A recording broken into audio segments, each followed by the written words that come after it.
Hello, YouTube fans.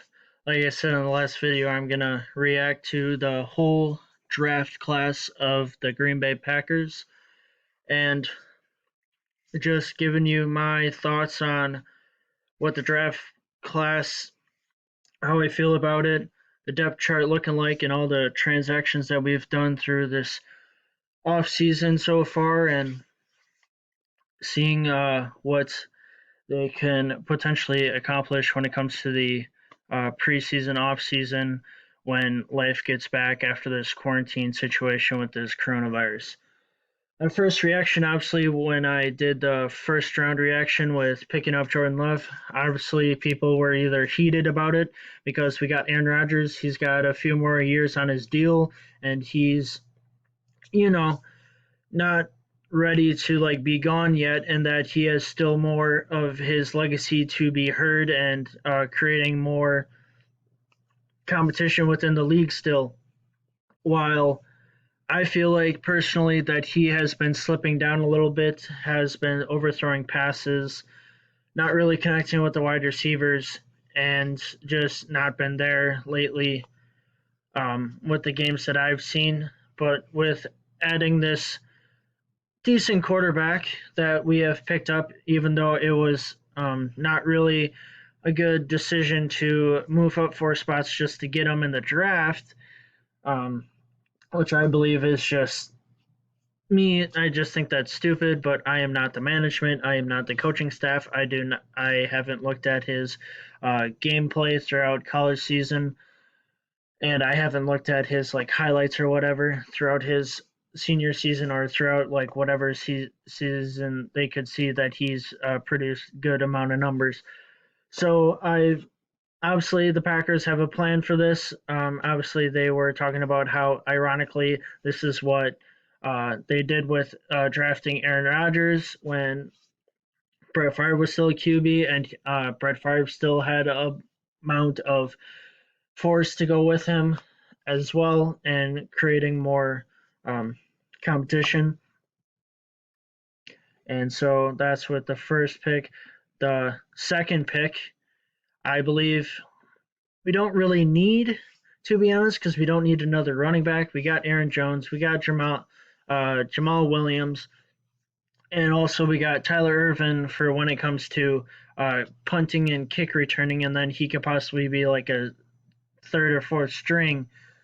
And so, like, we really don't need running backs, and especially like in the off season of picking undrafted free agents or free agents overall from teams around the league, that we just pick so many running backs from our 75-man roster, and then we just have to dwindle to 4 or 5 of them. Obviously, our running backs have been injury prone, and I get why that you would pick a running back. But like me personally, with the depth chart that we have, we don't necessarily need a running back. A tight end for the third pick in the third round. I mean, I feel like it's a decent, but I still feel like we should pick a wide receiver instead. But I feel like with the transactions that we picked, we got Devin from the Carolina Panthers. That I guess they were thinking that we don't need a wide receiver because we got Devontae Adams, Alan Lazard, maybe Jake Kumaro. That could be a step up because he's been producing well coming out of Wisconsin Whitewater, so a D3 school, and producing a lot of numbers that way, especially when it comes to the preseason. He always puts on a show, and fans always love to watch him. And so I feel like, yeah, I do feel that a tight end is necessary a little bit, but not like right away. But I guess since we've lost Jimmy Graham with cap space, we had to get rid of him. He was asking for a little bit more than what we need. Same with like Brian Bulaga. But overall, I mean, I guess it is a good pick. And also, some websites has been saying that he could also be like a fullback too, which that also could be a good thing. But I've looked at the depth chart, like we don't have Danny Fitatelli. I guess he was on a 1 year deal. So if he is also like a tight end slash fullback, he could be a multiple use utility player on the offense, and then just keep like Mercedes Lewis because he resigned, that he would just be the tight end, and then like Chase Sternberger Sternberger would be the backup, or it would be this Josiah guy be the backup, and then Jay Sternberger be the third. But then when it comes to when you need multiple tight end sets and then also a fullback, that he could be the fullback, Josiah, and then Jace and Mercedes Lewis could be the other two. And then you would just have to pick up another tight end just in case during the offseason. Round 5, we got an inside linebacker. Obviously, I don't feel like we kind of need this because obviously with Blake Martinez gone, we need some type of competition for the starting spots. Since Blake Martinez is gone, there's 2 open spots, and it was going to be like Oren Burks, but on the depth chart, that hasn't been updated clearly, as we'll see later, that it's open, and then that Ty Summers and Oren Burks are the backups. So it could be out of anyone's ball game, and so he could be a potential going for that spot. And also we've picked up some inside linebackers through free agency as well. So there's going to be a lot of competition throughout that, unless if they make him like an athlete and put him on the kickoff team and whatnot for his rookie year and see what he can progress off of that. We got this offensive lineman for our 6th-round picks, which is great because with our depth chart, as we'll see later, we really don't have that many wide open spots, or we have wide open spots for O-linemen, if correct myself, that we need offensive linemen. We get injured quickly, and these are good picks overall, especially when we see the depth chart. There's not really that many people that can cover multiple spots. And so this is a good thing that we picked 3 offensive linemen within the 6th round. But me personally, since a lot of offensive linemen went in the 1st round, surprisingly, that I feel like we should have picked some offensive linemen earlier and not within our 3 picks of the 6th round. And then last are our last 2 picks. Okay, so some of them with this 28th pick, some websites say that he's an edge rusher, and with this Packers website, he's a defensive lineman. Yeah, obviously we need defensive linemen / edge rushers. Well, not really like edge rushers because we got the Smith brothers and Gary, but maybe another person there for a backup or whatnot. But defensive linemen, we are, I guess, kind of scattering around of trying to find that primary person beside Kenny Clark, because he is a good person to go through the linemen and stuff if we still have Kevin Clark. Obviously that, and then safeties, we go up and down on safeties. We obviously in the backcourt of the corners and safeties, we do get injured a lot, so I understand why we picked this guy, and also with competition as well. And then we'll go through the transactions that within 2020, these are all the transactions that have gone through this year that we have signed for a reserve / future, a fullback, and a wide receiver. And then we signed Deshaun Amos for the future, and then Raven Green. He's designated for a return. And then a lot of these players have signed again. Tight end Evan Bayless, tackle Cody Conway, Demaria Crockett, a running back, Kibonian Ento, James Looney, Randy Ramsey, Darius Shepard, Malik Taylor, and then Manny Wilkins, and then Tim Williams. So a lot of competition that we'll be having throughout this preseason. And then we got Mason Crosby. He signed for a contract extension to stay with the Green Bay Packers. And then obviously the big story of Jimmy Graham going to the Chicago Bears for playing with tight end. And then we signed Christian Kirksey. He is a big pickup for the Green Bay Packers in the offseason for inside linebacker. We picked up Rick Wagner for the tackle.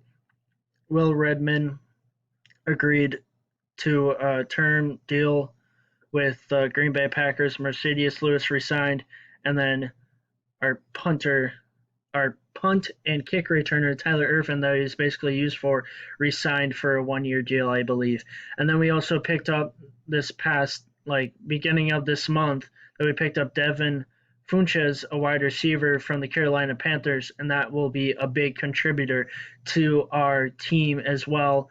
As long as all these other people will too, to create competition throughout this preseason whenever the season will start. Because obviously with this coronavirus, everything is up in the air.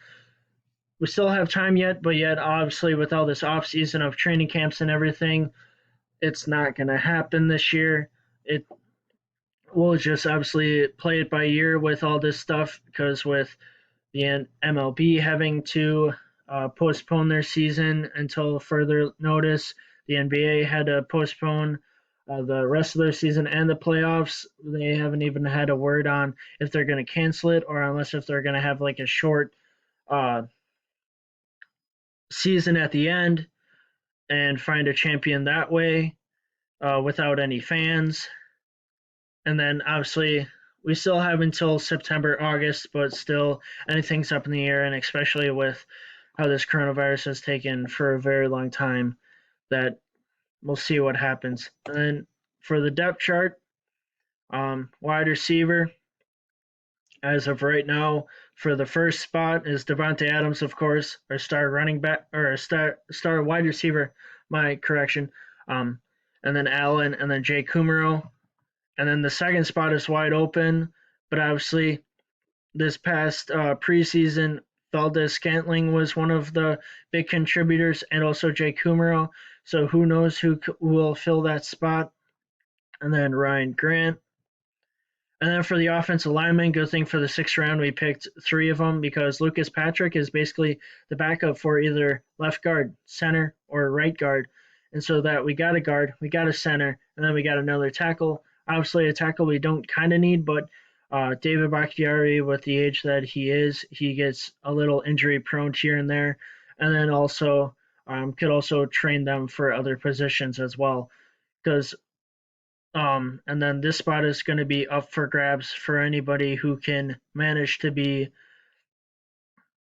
Aaron Rodgers' blind side on the, or no, four side, as Bakhtiari is on his blind side for the four side for Aaron Rodgers, if I'm mistaken, for that spot right there. But right now we only got Jared Veldhaer and John Lug that can take both spots at tackle. But obviously with the offseason and with the 75 men, it's going to be like filling up to like third and four different lines of depth charts until they have to finagle. And we don't have a fullback, but with some websites with that new acquired tight end, he could be also a tight end slash fullback, possibly, unless if they find a different fullback that they're going to go to.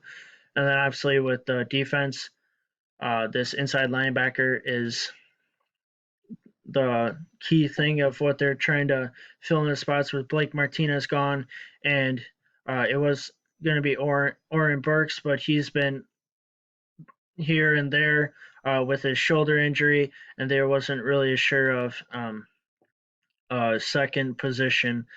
And then Ty Summers may be in position with that because he's done well when he was on special teams for kickoffs and whatnot. And then we need kind of an edge because obviously we need that spot filled, but we got the Smith brothers and we got Gary. And then for our backcourt for covering wide receivers, we're good. We got these guys, but obviously with our safeties, we kind of get injury prone, and also with competition wise, we will draft whatever we can to make the team. And then also with obviously our special teams is good to go. And then this has been, they haven't touched this website since the 14th. And obviously with all this stuff up in the air, anything could happen with after the draft, and also trying to fill out a spot for the preseason, the off season. But right now we're trying to stay safe and do as much as possible to get past this quarantine, get past this coronavirus, and hopefully you're staying healthy and positive and doing whatever it needs to take for the safety, healthy measures from the CDC website or whatever state official you have within your area. Hopefully you're doing well. I'm doing well as well. And have a good rest of your day, and peace out.